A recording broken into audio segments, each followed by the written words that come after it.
اگر آپ کو میری یہ ویڈیو پسند آئے تو like, comment and share, subscribe کرنا مت بھولیے۔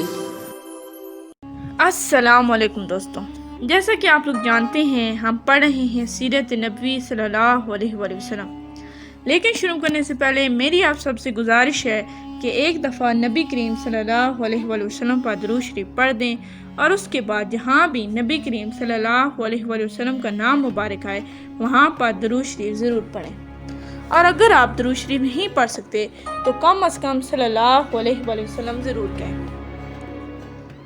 تو چلیں شروع کرتے ہیں۔ اس کا باب نمبر 29 ہے، جس کا نام ہے آزمائشوں پر آزمائش۔ عبداللہ بن جدعان نے فوراً قریش کو 100 درہم دیے تاکہ بتوں کی جو توہین ہوئی ہے اس کے بدلے ان کے نام پر کچھ جانور ذبح کر دیے جائیں۔ پھر وہ حضرت بلال رضی اللہ تعالیٰ عنہ کی طرف بڑھا، اس نے انہیں رسی سے باندھ دیا، تمام دن بھوکا اور پیاسا رکھا۔ پھر تو یہ اس کا روز کا معمول بن گیا، جب دوپہر کے وقت سورج آگ برسانے لگتا تو انہیں گھر سے نکال کر تپتی ہوئی ریت پر چٹ ڈال دیتا۔ اس وقت ریت اس قدر گرم ہوتی تھی کہ اگر اس پر گوشت کا ٹکڑا رکھ دیا جاتا تو وہ بھی بھن جاتا۔ وہ اسی پر بس نہیں کرتا تھا، ایک وزنی پتھر منگواتا اور ان کے سینے پر رکھ دیتا تاکہ وہ اپنی جگہ سے ہل بھی نہ سکے۔ پھر وہ بدبخت ان سے کہتا، اب یا تو محمد کی رسالت اور پیغمبری سے انکار کر اور لات اور عزی کی عبادت کر، ورنہ میں تجھے یہاں اس طرح لٹائے رکھوں گا یہاں تک کہ تیرا دم نکل جائے گا۔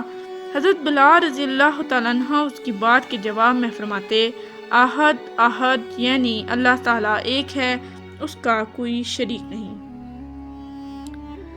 جب حضرت بلال رضی اللہ تعالیٰ عنہ کسی طرح اسلام سے نہ ہٹے تو تنگ آ کر عبداللہ بن جدعان نے انہیں امیہ بن خلف کے حوالے کر دیا۔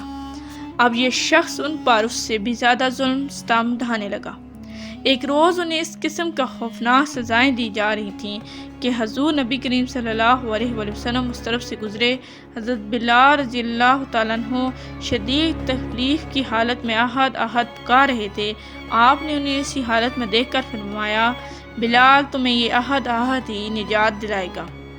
پھر ایک روز حضرت ابوبکر صدیق رضی اللہ تعالیٰ عنہ اسی طرف سے گزرے۔ امیہ بن خلف نے انہیں گرم ریت پر لٹایا رکھا تھا، سینے پر ایک بھاری پتھر رکھا ہوا تھا۔ انہوں نے یہ دردناک منظر دیکھ کر امیہ بن خلف سے کہا، کیا اس مسکین کے بارے میں تمہیں اللہ کا خوف نہیں آتا؟ آخر کب تک تم اسے عذاب دیے جاؤ گے؟ امیہ بن خلف نے جل کر کہا، تم ہی نے اسے خراب کیا ہے، اس لیے تم ہی اسے نجات کیوں نہیں دلا دیتے؟ اس کے بعد سن کر حضرت ابوبکر رضی اللہ تعالیٰ عنہ بولے، میرے پاس بھی ایک حبشی غلام ہے، وہ اس سے زیادہ طاقتور ہے اور تمہارے ہی دین پر ہے، میں ان کے بدلے میں تمہیں وہ دے سکتا ہوں۔ یہ سن کر امیہ بولے، مجھے یہ سودا منظور ہے۔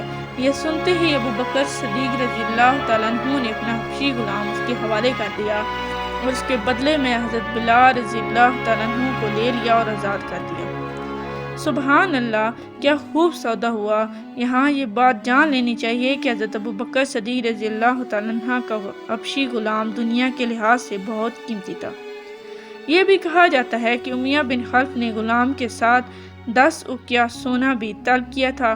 حضرت ابوبکر صدیق رضی اللہ تعالیٰ عنہ نے اس کا یہ مطالبہ بھی مان لیا تھا، چنانچہ آپ نے اسے یمنی چادر اور کچھ سونا دیا تھا۔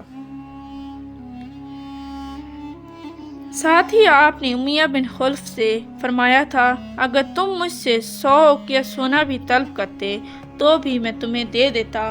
حضرت بلال رضی اللہ تعالیٰ عنہ کے علاوہ حضرت ابوبکر صدیق رضی اللہ تعالیٰ عنہ نے بھی اور بھی بہت سے غلام مسلمانوں کو خرید کر آزاد فرمایا تھا۔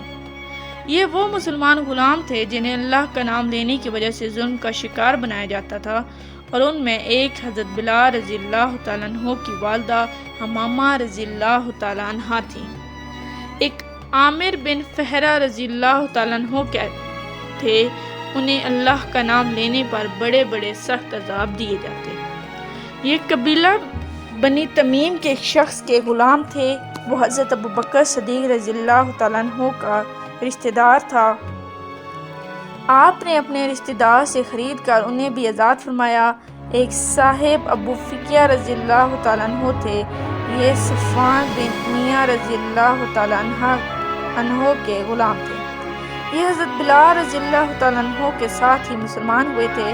صفوان بن امیہ رضی اللہ تعالیٰ عنہ بھی ابتدا میں مسلمانوں کے سخت مخالف تھے۔ وہ فتح مکہ کے بعد اسلام لائے تھے۔ ایک روز انہوں نے حضرت ابو فقیہ رضی اللہ تعالیٰ عنہ کو گرم ریت پر لٹایا رکھا تھا۔ ایسے میں حضرت ابو بکر صدیق رضی اللہ تعالیٰ عنہ اس طرف سے گزرے۔ اس وقت صفوان بن امیہ رضی اللہ تعالیٰ عنہ یہ الفاظ کہہ رہے تھے: اسے ابھی اور عذاب دو، یہاں تک کہ محمد یہاں آ کر اپنے جادو سے نجات دلائیں۔ حضرت ابو بکر صدیق رضی اللہ تعالیٰ عنہ نے اس وقت صفوان بن امیہ رضی اللہ تعالیٰ عنہ سے انہیں خرید کر آزاد کر دیا۔ اس طرح زنیرہ رضی اللہ تعالیٰ عنہ نامی ایک عورت کو مسلمان ہونے کی بنیاد پر اس قدر خوفناک سزائیں دی گئیں کہ وہ بیچاری اندھی ہو گئی۔ ایک روز ابو جہل نے ان سے کہا: جو کچھ تم پر بیت رہی ہے یہ سب لات اور عزی کر رہے ہیں۔ یہ سنتے ہی زنیرہ رضی اللہ تعالیٰ عنہ نے کہا: ہرگز نہیں، اللہ کی قسم، لات اور عزی نہ کوئی نفع پہنچا سکتے ہیں نہ کوئی نقصان۔ یہ جو کچھ ہو رہا ہے آسمان والے کی مرضی سے ہو رہا ہے۔ میرے پروردگار کو یہ بھی قدرت ہے کہ وہ مجھے میری آنکھوں کی روشنی لوٹا دے۔ دوسرے دن وہ صبح اٹھی تو ان کی آنکھوں کی روشنی اللہ تعالیٰ نے لوٹا دی تھی۔ اس بات کا جب کافروں کو پتہ چلا تو وہ بول اٹھے: یہ محمد کی جادوگری ہے۔